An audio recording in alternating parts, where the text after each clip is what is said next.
Queridos amigos, queridas amigas, internautas de todos os cantos e recantos, esteja você onde estiver, boa noite, bom dia, boa tarde. Eu aqui sempre feliz, e hoje feliz porque estou falando com vocês pela segunda vez. Pela segunda vez e brindando aqui com o convidado que é um cineasta, é o Gastão Coimbra. Boa noite, Gastão. Vamos brindar, Gastão? Boa Você noite, com vamos. suco de uva e eu com vinho. É tudo vinho, não é? Tudo da uva, né? É tudo da uva. Para você que não assistiu ao nosso primeiro programa, nosso primeiro programa foi com o seu José Inácio, né, que é lá da ND Produções, tá? E agora estou aqui com o meu amigo, o Gastão Coimbra, que está fazendo um trabalho maravilhoso, um longa-metragem que nós vamos falar muito a respeito disso. Eu queria agradecer você pela gentileza, pelo carinho de aceitar o nosso convite, fazer o programa e se apresentar para os nossos internautas, fique à vontade, tá? Por favor. Meu nome é Gastão Coimbra, né? Eu tenho estado voltado à área de cinema há 15 anos, dirigi 10 curta-metragens e agora estou preparando meu primeiro longa, que é sobre a Força Expedicionária Brasileira, né? É baseado em fatos reais e o objetivo é trazer conhecimento do público o que foi a campanha da FEB na Itália, né? 25 mil homens que partiram daqui sem saber exatamente o que esperar no meio da Segunda Grande Guerra. E você parece que veio a caráter no jogo. A cobra vai fumar no projeto, né? A cobra vai fumar? Fumou e agora está fumando cinematograficamente para a gente poder mostrar o que eles fizeram, né? Ô Gastão, você fez muita pesquisa a respeito desse fato e tal. Como é que surgiu a ideia de você fazer esse filme? Você tem algum parente que participou da FEB, dessa expedição? Não, assim, meus roteiros são normalmente roteiros baseados os de longa, né? Uhum. Baseados em fatos verídicos, né? Baseado em história, que é o que eu gosto muito, de fatos históricos, não brasileiros ou mesmo do mundo de uma forma geral. E também tenho quase que metade da família na área militar, mas também quase que uma coincidência isso. Eu tive um contato aí a vida inteira com alguns tipos de armamento, esse tipo de coisa, mas incentivou mesmo, foi o meu interesse histórico e a pesquisa, né? Eu sempre vi ali, fiquei sabendo de alguns combatentes e achava o porquê que não se fala sobre isso, né? É muito pouco divulgado. E depois, quando eu descobri que a campanha deles foi fantástica, né, que os Estados Unidos tinham tentado 2 vezes tomar Monte Castelo e o Brasil tomou Monte Castelo, que era um ponto estratégico dos alemães ali, né, que eles conseguiam ver a região toda e não só ver como aniquilar quem passasse por ela sem nenhum tipo de autorização, vamos dizer assim, né, e mais diversas, né, vitórias grandes e outras menores, né, são 8 vitórias grandes. Eu falei, não, alguma coisa está errada, né? Alguma coisa está errada, ou ninguém nunca resolveu falar sobre isso, ou o Brasil realmente, a gente tem uma dificuldade em ver os nossos heróis, né? As pessoas que fizeram a nossa história. Por isso que eu decidi realmente fazer esse longa-metragem. E essa expedição, principalmente para tomar Monte Castelo, foi uma roubada para os brasileiros, né? Porque todo mundo tinha tentado, os caras estavam num ponto super estratégico, quase inatingível, né? Sim. E você que pesquisou, houve muita baixa brasileira nessa tomada do Monte Castelo? Olha, porque foram 5 tentativas, né? A quarta, por exemplo, se não me engano, foram 173 baixas para 5 alemães. Mas eles estavam, eles eram franco-atiradores no topo da montanha, né? Equipados com uma metralhadora que era considerada o terror da época, né? Que era a MG-42, que dava 1.500 tiros por minuto. Brincadeira. Imagina, faz as contas aí, você vai ver o que atirava a MG-42. E isso, várias, né? E bazucas, e o Panzerfaust, que era muito utilizado também, que era para explodir tanque, acabou sendo usado para explodir grupos de soldados, né? E lá no topo, né? E o franco-atirador, você está à mercê dele, ele está escondido, você não tem... Você não sabe nem onde ele está direito. E vários, né? Em vários pontos estratégicos. Quer dizer que não foi fácil. E os americanos já tinham desistido, eles preferiram ir no Belvedere, que era ao lado, um monte ao lado, mais fácil para eles, deixaram para os brasileiros o monte que eles não estavam conseguindo realmente tomar. E não esperavam que o Brasil tomasse.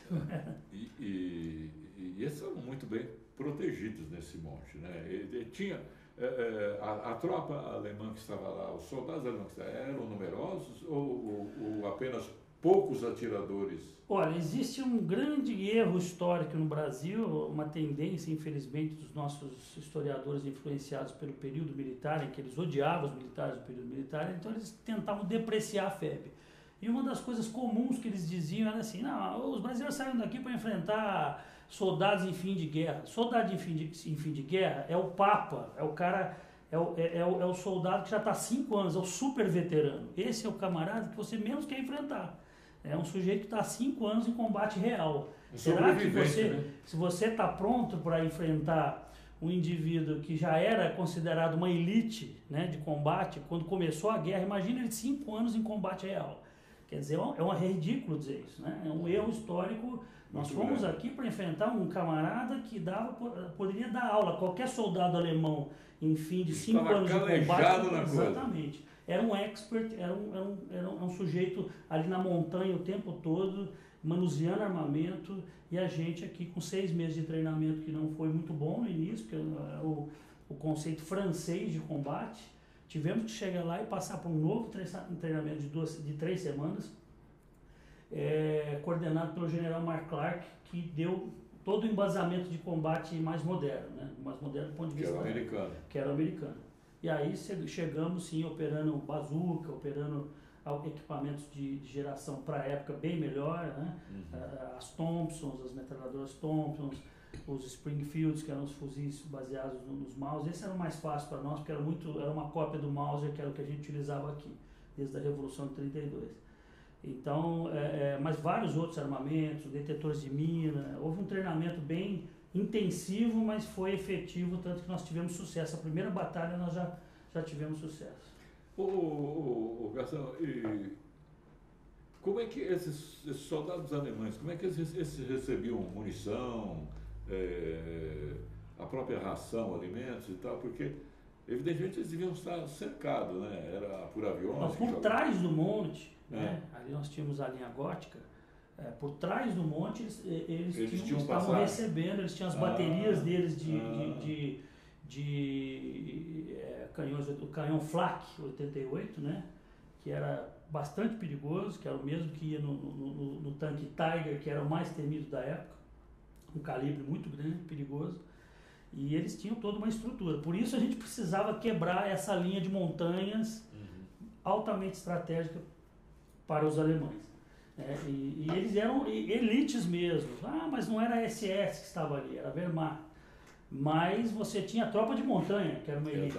Tropa de montanha em montanha, né? Quer dizer, atuando em montanha, altamente. Divisão Panzer, tínhamos ali o pessoal que era combatir com o Rommel, que foi o general mais famoso da história assim, dos alemães, né? E entre os outros generais também, ele é respeitado no mundo inteiro. E o grupo do Rommel foi todo para a Itália e estavam ali, divisão Panzer, né? Então realmente, realmente não era fácil não. Então quando eu escuto essas coisas eu falo, gente, ou você não está sabendo o que está falando, porque é muito fácil criticar. O brasileiro sempre é assim, o Santos Dumont não prestou, a FEB não fez nada, a gente nunca fez nada. A gente está sempre, todo técnico de futebol é uma porcaria da seleção brasileira, a gente nem vê o cara trabalhar em um mês ele já não presta. É uma coisa. A gente estava falando agora há pouco aqui com o José a respeito dos filmes, do teatro. Parece que o brasileiro não anda apoiando aquilo que é seu, a sua história. Você pegar o americano, qualquer fatozinho lá, eles fazem filme, escrevem, o cara se transforma num super-herói, uma coisa fantástica, e a gente compra aquela história e não valoriza os nossos heróis e tal. Você é o roteirista também desse filme? Sim, eu gosto, assim, lógico que posso rodar algo que alguém escreveu, mas eu prefiro rodar o que eu estou escrevendo, porque eu tenho a liberdade de incluir coisas novas ou de reformular algo para ficar o projeto melhor. Quando alguém escreve, você tem que pedir toda hora permissão para mexer no texto. O texto não é seu, e se não ficar bom, o roteirista diz que você mexeu no texto dele, alterou, por isso que não ficou bom. Então, realmente, eu gosto, eu penso assim, é como pintar uma tela mesmo, clássica, né? Você quer fazer o desenho e chegar na finalização da tela. É meio que sem graça você desenhar e dar para alguém pintar. Então, é mais ou menos assim, né? Mas não que não possa rodar algo que alguém escreveu. Já você escreveu, isso. Mas aí você usou, a tua pesquisa foi entrevista, foi biblioteca, foi filmes, foi... Todo tipo de referência. Você fez entrevista com participantes da FEB? Fiz várias entrevistas, conversei com vários ex-combatentes, pelo menos 18, li tudo que tinha, praticamente da época, porque eu acho um pouco o que tem recente já pega essa filosofia depois do período militar, que é de depreciar o que eles fizeram, e não foi bem assim. Os dados, inclusive dos estrangeiros, mostram que não foi bem assim. Uma das coisas mais incríveis que a gente vê de falta de amor mesmo, que as pessoas que foram para lá, é o fato de a gente ter combatentes que ganharam as medalhas dos grandes heróis americanos, né? Como a Bronze Star, a Silver Star e a Distinguished Cross, que é a medalha, uma das mais altas da honrarias para um combatente. E não se sabe, na escola não se toca em nada disso, é como se não tivessem feito nada. Então é absurdo, assim, é absurdo, porque o americano aqui a gente conta a história deles, né? Você vê em The Pacific, né? Que é aquela minissérie de continuação do Band of Brothers, eles falam sobre o camarada que ganhou uma medalha praticamente do mesmo nível da que os nossos combatentes ganharam dos americanos. Os americanos nos deram aquelas medalhas, quer dizer, não foi, né? E o governo brasileiro, o exército brasileiro, condecorou esse pessoal também, não? Condecorou. Mas, por exemplo, o que ganhou as medalhas de nível mais alto, ele proibiu de usar as medalhas. Depois de um ano, ele decidiu devolver as medalhas, e aí o governo, para não criar um problema diplomático com os Estados Unidos, porque é um absurdo isso, do ponto de vista do americano, devolver a medalha de um herói de combate, ele foi autorizado a utilizar a medalha. A gente fala um pouco sobre esse caso no filme. Assim, algumas coisas eu estou segurando, porque senão acaba que perde a graça. Quanto o final da história, né? A produção tem algumas fotos aí, inclusive fotos de figurino e tal. Dá para mostrar aí, fazendo favor? Vamos falar de figurino? Tá legal. Você está hoje com uma jaqueta aí, uma peça que faz parte do figurino, não? Sim, faz parte do figurino. É uma das jaquetas utilizadas no filme, né? Eu sou bastante rigoroso com isso. Eu também sou um colecionador tanto de armamento quanto de época, quanto de uniformes, e não só da FEB, mas também da Revolução de 32 e outros conflitos, Guerra do Paraguai. Gosto muito desses temas, porque acho que são importantes para a nossa história. Então eu sou bastante meticuloso, se aquela medalha é do perfil exato, se o uniforme está dentro né? Então às vezes eu deixo de usar uma peça porque ela tem 10 anos à frente daquele momento. É muito parecida, mas eu tiro, né? Não é exato. Eu evito. Pode ter uma coisinha ou outra que dá para passar, mas de uma forma geral tem que ser daquele período, tem que estar dentro do perfil. Então, quer dizer, você tem na sua coleção peças que são originais e a partir delas você mandou fazer o figurino, é isso, não? Sim. Você tem peças originais, tem peças originais e repliquei, fiz, mas assim, detalhes mínimos, tipo o tipo de pano, que sarja que vamos fazer, qual a tonalidade que ficar, vamos envelhecer, porque eles ficavam um mês sem tomar banho, eles tinham em porreta térmica, um banho por mês, quer dizer, o uniforme se desgastava muito rápido, os capacetes, né? Eles tinham uma troca só em geral, né? Então assim, tinha o que estava usando e mais um uniforme. Então as condições eram difíceis mesmo, tiveram todo tipo de condição, né? A neve, a parte de combate já era fim de neve, né? Então assim, o correto é fim de neve, aí começa depois chuva também. Mas o brasileiro enfrentou lá uma condições de tempo que ele não enfrentava aqui. Isso foi muito difícil, os brasileiros estavam preparados, com roupa, com equipamento? Não, assim, nós tivemos o contrato brasileiro em que o Brasil comprou tudo aquilo, né? Então é comum, outro erro comum, alguns, inclusive historiadores que não foram tão a fundo, não, porque o Brasil ganhou equipamento dos Estados Unidos, não foi bem assim. Tudo foi pago em minério nacional, né? Tudo foi pago, cobraram tudo. Os P-47 foram pagos, os M3, os tanques foram pagos, né? De roda de borracha. Isso às vezes não é nada de graça, né? Não foi nada de graça. Então, e assim mesmo eles tomaram muita coisa quando a gente terminou.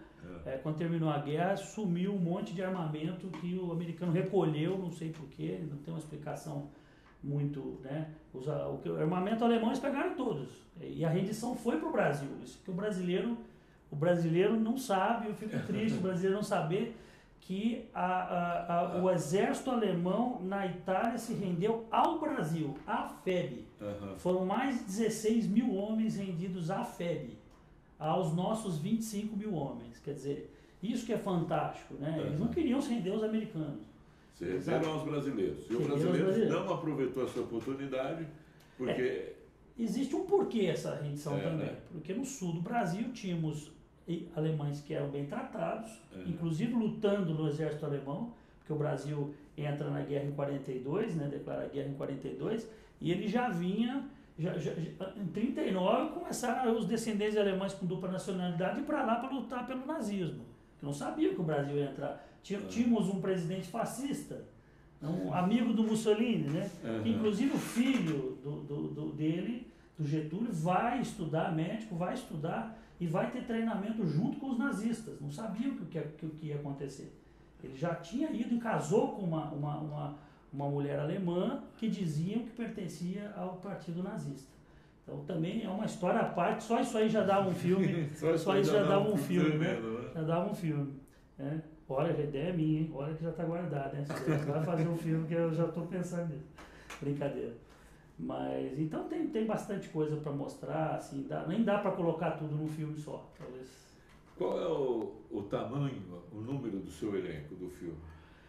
Olha, vai dar em torno que você vai vestir. Em torno de 50 pessoas. Em torno de 50 pessoas. 50 pessoas. Porque é o seguinte, não houve a invasão da Normandia, você vê lá centenas de barcos chegando, aquele monte de soldados. E na FEB não houve esse tipo de ação. Houve ação de vários grupos de combate em várias posições do morro, então você não conseguia visualizar ao mesmo tempo 150 homens. Você visualizava grupos que tinham que ter, eram mínimo 12, de 12 a 19, 20 homens. Eram os grupos de combate. Né? Então você tinha um grupo de combate aqui, em outra trilha outro grupo de combate, em outro grupo cercavam o morro. Né? Então, em alguns momentos você via 3, 4 grupos atuando ao mesmo tempo, né? E lá a 6, 8, até 12 quilômetros artilharia. Então você nem via artilharia. Então por rádio muitas vezes, ou por cabo, eles mandavam informação para a artilharia para atacar um monte em tal posição. Então, eles tinham que atirar muito distante, né? Distantes assim, de 6 para mais quilômetros. Né? Então tem toda uma estratégia que às vezes em alguns filmes aparece que está tudo junto, mas tinha os grupos separados. Então, em termos de número, você está vestindo 50 atores com roupa? Eu tenho aí em torno de 25 uniformes ao todo, inclusive alemães, porque como eu não uso o tempo todo, então eu tenho variações do uniforme, né? Certo. Então eu vou estar vestindo até o final do filme em torno de 50 soldados, talvez um pouquinho mais. E isso tem um custo relativo, né, de fazer isso daí? Tem, por isso que levou 3 anos, né? E a sorte que outros cineastas famosos lá fora eu já pesquisei, levaram 3, 4 anos, né? Então não é fácil mesmo fazer filme, você tem que acreditar. E foi fácil contratar alguém ou fazer uma parceria com alguém que fizesse essas réplicas para você? Não. Tecido, essas coisas, houve dificuldade para encontrar? Como é que é? Eu sou meio assim, eu não consigo ficar esperando tanto só a boa vontade. Se a gente esperar demais a boa vontade, tive um projeto praticamente pronto sobre a Revolução de 32, pedi o apoio na época da Polícia Militar e no final, cadê os fuzis, cadê os fuzis? Aí tive que me tornar colecionador e assim vai. Então não é fácil, a gente tem toda uma burocracia, aí troca a chefia, então se você ficar esperando que todas as condições se juntem, você não vai fazer nada nunca.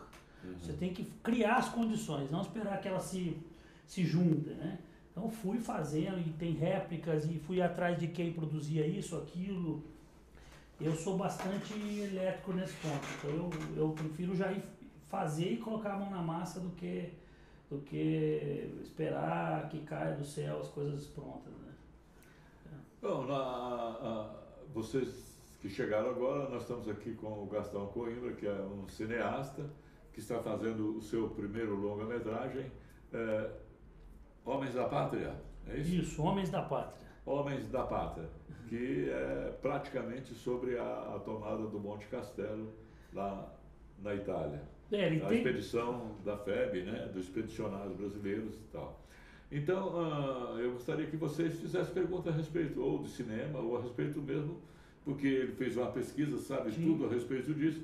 Vocês tiverem oportunidade, a nossa net hoje parece que não está nos ajudando muito, mas aquele que tiver oportunidade, né, de fazer pergunta aqui para o Gastão e tal, para a gente poder responder, poder trazer assunto para vocês, né?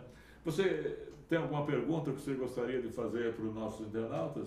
Pode ser. Não vou fazer uma tão difícil quanto a dos russos, mas eu posso dizer qual foi a batalha mais sangrenta que a FEB enfrentou.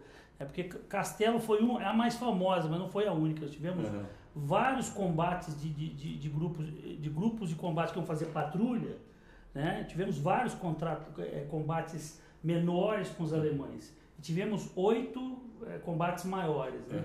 Então tem o mais sangrento de todos, que foi realmente muito sanguinário esse conflito, e quem sabe alguém lá pode pesquisar e descobrir, né, qual foi a batalha mais sangrenta que a FEB enfrentou. Isso está bem estabelecido. O mais sangrento foi o... Existe o conflito mais sangrento. Foi um conflito... Só ele é uma história à parte já. Uma história à parte, né? Tá bom? Então, qual foi a batalha que a FEB enfrentou, que foi a mais sangrenta de todos, contra os alemães lá na campanha da Itália? Tá legal? Vamos responder? Quem responder vai ganhar. Hoje nós temos poucos brindes aqui. Então é só o meu livro, né? Que a produção... Cadê meu livro, produção? Pô, pelo amor de Deus. Pô. Tá aí, ó. O Zanquino aqui da produção, né? E a outra lá. Vamos responder a pergunta, senão eu vou pinchar a maldição em vocês. Tá bom? Já a gente continua. Eu quero dizer para a turma lá de Caraguatatuba, é o seguinte, olha, dia 30 aí em Caraguatatuba, no terceiro Fórum da Pessoa Deficiente, com Deficiência, no Espaço Educacional, Cultural, Governador Mário Covas, Teatro Mário Covas, nós vamos estar lá com o Teatro Cego. Eu tenho a felicidade de ser um dos atores dessa primeira montagem do Teatro Cego no Brasil. Você já viu o Teatro Cego, não? Não. Então precisa ver o Teatro Cego. Dia 30 nós vamos invadir Caraguatatuba, tá bom? Olha, e é de graça, gente, pelo amor de Deus, né? Tá bom? Vamos lá. No próximo dia 29, nós vamos ter o último espetáculo do ano, que é um monólogo fantástico chamado Tchau Marido, né? De Pascal Lourenço, que é o autor do texto e também assina a direção, lá no Teatro Silvio Romero, na Rua Coelho de Lisboa, 334, no Tatuapé. Sabe quanto é o ingresso? É o último espetáculo, por isso. R$10. R$10, tá certo? Eu quero todo mundo lá. E no domingo, nós temos lá no mesmo Teatro Silvio Romero, um parceirão nosso aqui, o diretor Carlinhos Machado, com a peça O Marido da Minha Mulher. Direção do Carlinhos Machado, com um grande elenco, um elenco fantástico. Domingo às 20 horas, lá no Teatro Silvio Romero. O Teatro Silvio Romero fica ali no Tatuapé, perto da Praça Silvio Romero, da Coelho de Lisboa. Tem estacionamento, tem cafezinho, tem toda a segurança e tal. Tá legal? E quem reclama que não tem dinheiro para o teatro, que o teatro está caro? A Agatha Arte, do meu amigo Silvio Tadeu, vai fazer um espetáculo amanhã, lá no Espaço Redemoinho, na Álvaro de Carvalho, coladinho ali no metrô Anhangabaú. É de graça. Sabe qual é o espetáculo? A Vida é Sonho, de Caldeirão de la Barca. É um clássico. Vai lá assistir. É de graça, ali ao ladinho do metrô, tá? Espaço Redemoinho, na Álvaro de Carvalho, às 18 horas amanhã, 24. Tá legal? O meu amigo Armando, armamentos. Eu estive vendo lá as fotografias no teu site. Você também tem armamentos daquela época que foi usado, não? Como é que é? Tem armamento da época. É da sua coleção? Isso, Alguém está cedendo também? Ou é só todos da sua coleção? Na verdade, o que tem em cena até agora é tudo meu. É seu. Preferi ter uma autonomia com relação a isso, porque você não consegue. Agora as pessoas, não dá para alugar. Não, você não entra numa loja e fala, olha, eu quero uma bazuca da Segunda Guerra. Tá aqui, tem 3 aqui. Isso não existe. Na prática, você tem que ir garimpando. Tive bastante sorte também, consegui trazer algumas peças de época, e consegui algumas coisas muito difíceis, como o rádio de costas da Segunda Guerra, a detetor de mina da Segunda Guerra, bastante, o walk-talk que eles utilizaram também, todos os originais, né, da Signal Corps, que fazia esse equipamento nos Estados Unidos, né? Bem legais, deu bastante sorte. Temos um contato aí com um amigo nosso que deve ceder um tanque de guerra, provavelmente 2 jipes e mais 3 peças de artilharia. Aí vai entrar realmente um pouco de apoio, né? Museu lá no Rio, o último contato já faz um bom tempo que eu fiz com ele, precisa refazer porque muda de administração, né? O P-47 que eles têm lá estacionado, eu devo mostrar o piloto subindo com a indumentária toda que eu tenho também, da FEB, porque eu queria fazer direitinho, não queria fazer uma coisa só teatral, que parece que é, sabe? Porque dá uma veracidade, você olha e você acredita mais realmente que é aquilo realmente, a história que você está contando, né? Porque, afinal, essa história merece ser contada, né? Eu acredito. Tem que ser contada, tem que ser valorizada, né? De 25 mil homens, né? Você tem hoje vivos um pouco mais de 350. Então eu espero que alguns deles que eu conheço, eles me perguntem o filme, né? E demora, né? É difícil, porque são tantos itens, e é um defeito meu, eu quero... Não, tem que ter, por exemplo, não bastava ter uma jaqueta, uma calça e uma bota, eu queria que tivesse pá, eu queria que tivesse tudo que eles tinham, indumentária todas, a mochila de costa, porta-marmita, todo armamento, tivesse completo, né? Granadas, tudo, porque você vai no filme, é isso que você quer ver a ação que eles tiveram e o que eles estavam portando ali de equipamento, que é o que principalmente a meninada gosta, né? De se divertir. Então é isso que tem que ter entretenimento também. Você está contando a história e você quer ver as aventuras que eles tiveram lá também, por mais difíceis que fossem, né? Às vezes é uma coisa triste, mas não deixa de ser uma vivência. E a locação, onde você está fazendo? Olha, uma parte do filme tem sido rodada em Paranapiacaba. Nós vamos ter uma outra parte em Francisco Xavier, que é uma região de montanhas muito semelhante a Monte Castelo. Onde é Francisco Xavier? São Paulo? Pertinho, São Paulo, no meio da serra, mas é uma serra com uma vegetação já meio de gramado, assim, bem perto de Campos do Jordão. É diferente da nossa aqui. É bem parecido mesmo com a região. Você pega as fotos de Monte Castelo, compara com a região ali, é um vilarejo. Pertence a São José dos Campos. Moram 1.500 pessoas, se eu não estiver errado ali, é bem pequeno, mas é muito parecido ali a região. E teremos outras, temos uma vila italiana desabada, que vai ser o quartel-general alemão da rendição. Vou mostrar o Otto Fretter Pico, que é o general alemão que se rendeu. A FEB veio do mesmo estúdio que fabricou para o filme do Operação Valkyria do Tom Cruise, uniforme do general alemão. Sou bastante duro nessas coisas. Tem todas as insígnias que ele estava usando, as condecorações que o general tinha, né? A Cruz de Ferro e todas as outras condecorações. É um trabalhão danado, né? É um trabalhão, mas... Precisa uma força de vontade, um negócio. Você é o cara mesmo insistente, né? Como é que é? Acho que sim. Que paixão é essa aí para fazer isso? Acho que sim. É paixão de tentar contar uma história. Tem algum parente que participou dessa batalha aí de Monte Castelo? O mais, assim, vamos dizer, o mais velho da minha família que é militar é meu tio que é coronel. E eu tenho vários militares na família. Das minhas 3 irmãs, 2 são casadas com oficiais, né? Meus primos são oficiais, todos já são coronéis, todos coronéis.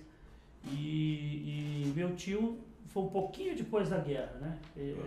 Quase que mandamos um grupo brasileiro para a Coreia, ele quase foi nesse grupo para a Coreia. Mas ele foi adido militar no Irã, esteve lá no meio da guerra do Irã, ficou 2 anos como adido representando aqui o Brasil, né? Chefiando. Muito bem. Né? Meu caro, eu fico muito contente que você veio. Espero que o ano que vem, você, com o processo do filme terminado e tal, Sim. a gente volte a conversar a respeito e tal. Fico muito satisfeito de ter vindo aqui, muito satisfeito com o seu convite, né? Imagina, ter tido esse bate-papo e passar um pouco mais sobre o projeto. Esse é um espaço que nós estamos criando, é um espaço que eu digo que é um tributo às artes cênicas e é um espaço a serviço das artes cênicas. Então, na realidade, os nossos convidados são sempre gente ligados às artes cênicas. Aqui, a gente, como ator, sabe da dificuldade de como anda, como é difícil para aquele que não é estrela, que não é celebridade, ter alguma divulgação na mídia é sempre um problema danado. Então, é uma coisa que nós fazemos de coração e eu agradeço você ter vindo. Foi um convite meio em cima da hora, meio intempestivo e tal, você aceitou com muito carinho, ainda veio aqui com a sua senhora simpática ali, que está há 2 horas aqui dentro do estúdio, nesse calor aqui danado. Muito obrigado, minha querida. E eu agradeço você de coração. Gostaria que você deixasse a sua mensagem para os nossos internautas, principalmente aquele que quer se tornar um cineasta, que quer escrever um roteiro e tal. Você tem uma mensagem para deixar para esse pessoal? Posso só falar uma coisa? Você, não querendo te interromper. Sim. Porque o que o Manuel acabou de falar, além de divulgar a arte, eu acho que quem hoje assistiu o programa, esse tipo de entrevista enriqueceu muito mais a história. Porque não é só desenvolvimento da arte, mas a gente aprende de brinde ainda um pouco mais da nossa história, que fica tão relegada a um segundo plano, né? Então, uma pesquisa dessa que você está fazendo, eu queria te parabenizar, que realmente a gente viu que é um trabalho de pesquisa violento, né? Você, dos seus detalhes de roupa, de armamento, não é uma coisa fácil, a gente sabe disso. E parabéns, rapaz, como é bom saber que existem pessoas no Brasil que pesquisam tanto sobre a nossa história. Parabéns. Muito obrigado. Parabéns. Olha, eu mesmo me senti assim, muito honrado, porque hoje eu aprendi muita coisa. Muita coisa. Parabéns. Obrigado, agradeço e muito. Com certeza seu filme vai ser um sucesso, porque quem vai ver a história do Brasil. E a história do Brasil precisa ser contada. Muito bom esse tipo de observação, que a gente anima mais, fica mais animado ainda. Não, é fantástico. Eu acho que você não deve nunca desistir, que realmente você está levando muito mais do que, além de um divertimento, um entretenimento, você está levando a história do país. E é pouco divulgado. Está valorizando uma coisa que quem devia valorizar, o poder que devia valorizar, que tem todas as chances, toda a facilidade, toda a oportunidade de valorizar, não valoriza, pelo contrário, parece que sempre está pondo panos quentes, tapando a coisa com peneira. A nossa história verdadeira, a nossa história real. Tudo é muito dizer, difícil. O brasileiro, um povo miscigenado, quer dizer, eu fiz uma pergunta, vocês foram filhos de imigrantes? Foram lá como brasileiros, foram defender e tal, quer dizer, o Brasil aqui é um Brasil que não tem uma nacionalidade, porque eu sou italiano, porque eu sou... Não, aqui todo mundo é brasileiro, todo mundo defende, aqui não tem briga de religião, briga de raça e tal. Então, é um povo fantástico que precisa reconhecer e precisa valorizar a sua história. Então, gente como você, ou como o Dimas, o José que esteve aqui, que escreve, faz documentários sobre a cultura, tem que ser valorizado, a gente tem que aprender. Parabéns, muito obrigado. Muito obrigado. Muito bom. Muito obrigado. Deixa o seu recado agora para nossas câmeras, por favor. Deixa o seu recado para esses internautas, que infelizmente hoje a nossa banda está ruim, mas aquele que não conseguiu ver direito, em 1 semana ou 2 semanas vai estar no YouTube, bonitinho, editado, uma entrevista maravilhosa, tá bom? Bom, quem tem vontade de ser cineasta, eu acho que o mais importante é aprender todos os processos envolvidos no filme. Aprender a editar, operar a câmera, a iluminação, a fotografia, e escrever um bom roteiro. Mesmo que você não vá rodar o seu roteiro, treine para você saber interpretar o roteiro do outro. E treinar também um pouco de atuação, porque você tem que entender o processo do ator para poder não só valorizar o ator, mas como retirar o máximo que você puder dele, porque é isso que ele quer, né? Ele quer mostrar o máximo que você, junto com ele, como um treinador, né? Atingir o máximo que ele pode dar, o melhor do trabalho do ator. Vai fazer bem para o seu filme e vai fazer bem para ele, para a carreira dele. Isso acho que é importante. E o ator tem que ser perseverante realmente, porque é difícil, não é um ramo fácil. Abrem muito poucas vagas, né, por ano. Pela última vez que eu vi, a média aí de 200 a 300 vagas por ano, e formam-se 5 mil atores por ano, todos os anos. Então você tem aí em 10 anos 50 mil atores no mercado. Então é realmente difícil, tem que ser perseverante e o principal, ter verdade, né? Encarnar realmente aquilo que aquele personagem que você se propôs a fazer. Acreditar piamente, né, que você é aquele personagem, porque aí você vai desempenhar ele de uma forma verossímil, né? Uma forma que faça com que as pessoas acreditem que você é realmente aquele personagem. Acho que é isso. Uma coisa que me passou, nesse filme, você está fazendo a preparação dos atores também? Eu tive uma moça que se propôs a fazer a preparação, né? Mas muito boa, essa preparadora de elenco, mas muitos atores falaram, não, mas eu vim de uma linha de trabalho diferente e vai me atrapalhar, porque eu teria que começar do zero, né? Então eu disse, olha, eu vou fazer o seguinte, eu quero que você mostre o melhor de si. Não importa qual foi o tipo, né, Stanislavski, qual foi o seu tipo de aprendizado como ator. O importante é que seja crível, que na cena você seja verdadeiro. Mesmo que você não tenha estudado com ninguém, tenha feito o pior curso de atuação no Brasil para ter teu DRT, mas que na hora, se você for um ator crível, as pessoas acreditem no que você está falando. Isso é que é importante. Isso é mais importante que qualquer canudo, que qualquer livro de teoria. Que você seja verossímil na hora que você estiver atuando. Produção, você esqueceu de deixar o meu livro aqui, que é o livro que eu vou presentear ao meu amigo. Por favor, me dá o livro aqui. Dona Benta. Pergunta, eu fiquei na dúvida. Dona Benta. Qual foi a batalha mais sangrenta? Montese foi uma batalha dificílima, porém, depois os generais americanos usaram como exemplo, dizendo que o Brasil podia, naquele momento, o general americano disse, o Brasil hoje pode dar aulas de como se toma uma cidade em combate, quando tomou Montese.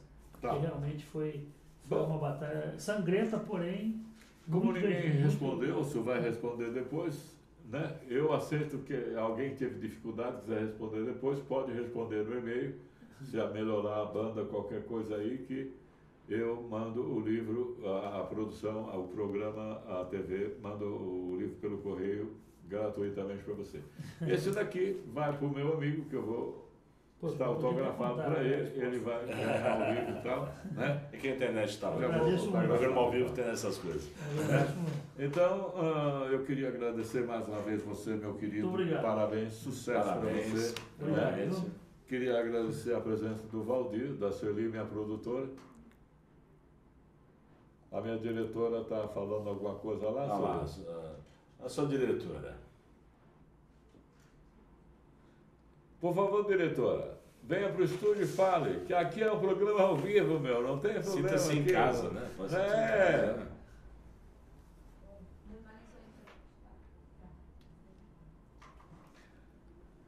Bom, então é isso mesmo. Aqui programa ao vivo é isso aí, ó. Agora normalizou a internet. Como é que é? Normalizou a internet. A internet ficou boa agora. Ficou boa agora? É fim de noite, o pessoal começa a ir dormir. Ô, Nete, como? Que negócio é esse? Você espera acabar o programa, 2 horas de programa com dificuldade para vir acertar o problema agora? Né? Passa seu contato novamente, então, para quem quiser saber mais. O meu mais contato sobre essa é história. Minotauro Produções, é que ele escreve Producões, Minotauro né? é aquele homem touro. Isso, o homem que parte touro, parte humano, né? Que tinha um labirinto e tal, na mitologia. Então, minotauro.produções@yahoo.com.br. A Sueli fez assim porque ela já participou de um filme chamado o quê? Minotauro? Não sei o que do Minotauro. Bom, eu queria também pedir a vocês todos, por favor, para curtir as nossas páginas no Facebook, dá uma força, entendeu? www.facebook.com/CasTV /Encontro Casual, Manuel Lima, Sueli, né? É Gastão possível ver Coimbra. também as fotos do making-off do primeiro bloco Está lá, lá na no sua página. Facebook, como Gastão de Lima Coimbra, Gastão Coimbra. Aham. Vocês podem dar uma olhada lá nas Exatamente. fotos do meu Facebook, porque a gente Já é uma fez, prévia, né? tem uma página que os atores criaram também com fotos também do primeiro bloco que foi filmado, né? Tem várias cenas do primeiro bloco. Né? E tá E hoje um dos melhores meios de comunicação que a gente tem mais fácil é o Facebook. É, claro. Então, Sônia Lima, Manuel Lima, Valdir Zanchini, Gastão Coimbra, tá? A Kátia, a Cas TV, o Encontro Casual. Por favor, vamos curtir as nossas páginas, vamos dar uma força, O porque... viajou, Né? viajou. O viajou. Celi já está fazendo o comercial lá. Fazendo A Dona merchan. Benta, a Dona Benta e tal. Eu não sei se devo falar aqui do programa de final de ano, a direção não me autorizou. Posso falar do final do ano, né? Vai ser Você de quer, brinde mesmo? você quer falar, diretora, não? Pode falar. A diretora é tímida, a diretora é tímida. A minha diretora é tímida, ela fica lá Ela atrás. fica vermelha mesmo. Fica né? mandando Incrível, um recadinho aí. rapaz. Dia 17. O Robson que ganhou o livro, ele quer vir pessoalmente aqui depois de receber o livro. O Robson. É. Ah, ele mandou. Ele mandou. Ele que mandou aí. Né? Ele mandou a Ele resposta? mandou? Mandou. Cadê o papelzinho do Robson aqui? Você jogou na nossa produtora, é sempre assim. Eu joguei na produtora. Produtora. Pega aí, produtora. Que eu fico bronqueado, cara. Eu jogo tudo que eu posso. Tem aqui na dois, ele produtora. precisa ver se é ele. Ô, Robson, este é o nosso último programa gravado aqui no estúdio do ano. No dia 17 de dezembro, nós vamos ter o programa de final de ano que vai ser gravado lá no Teatro Silvio Romero, no Tatuapé. É um programa que você vai seguindo aí que a gente vai informar, mas deve ser entre meio-dia e 14 horas, no dia 17 de dezembro, lá no Tatuapé. Então, todo mundo que tiver brinde para receber, como você, vai receber, que vai estar lá autografado, tá bom? No dia 17 de dezembro. Se você não quiser esperar, você manda aí o seu endereço que a produção manda para sua casa direitinho. Robson, o Robson é muito fácil porque ele está no elenco, né? Ele respondeu, ele está no elenco, então não há problema. E você também está convidado, dia 17 de dezembro, lá no Teatro Silvio Romero, perto da Praça Silvio Romero. Nós vamos fazer o programa de final de ano e todos os convidados que passaram aqui estão convidados a ir lá tomar um vinho com a gente, dar algum depoimento e ter uma prosa lá com a gente. Tá? Devemos ter um show, qualquer coisa, é o nosso programa de final de ano, programa da Casa TV, que está completando um ano também. Então, mais uma vez, muito obrigado, meu querido, sei lá, e quero que você tenha toda a sorte do mundo, toda a força e que o seu projeto, com certeza, vai ser um projeto muito importante para a nossa cultura, além de ser um projeto importante para a nossa diversão também. E resgatar a memória desses bravos soldados que estiveram enfrentando tanta dificuldade lá e que nunca foram reconhecidos devidamente. Muito obrigado. Agradeço muito. Obrigado de coração. Viu? Obrigado. Obrigado. Senhores internautas, muito obrigado. Obrigado a eles por estarem lá assistindo. Né? Quem nos conseguiu assistir, foi bravamente insistente e conseguiu insistir, tá? Com as dificuldades de hoje. Tá? Mas daqui uma semana, 15 dias, nós estamos lá no YouTube e vocês vão ver bonitinho, sem problema nenhum. Muito agradecidos a todos. Até o dia 17 de dezembro, que nós vamos estar gravando lá no Teatro Silvio Romero. Vocês estão convidados, todos estão convidados. Um grande beijo. E para aqueles que não foram dia 17, só o ano que vem vamos estar aqui de volta com o Encontro Casual. Muito obrigado e um Feliz Natal, um Feliz Ano Novo e tudo de bom para vocês. Muito obrigado. E brindando aqui com o copo vazio, porque a produção, né? A diretora quer algum recado? Fala alguma coisa, diretora? É o último dia. Ok. Ok? Fechou? Brinde.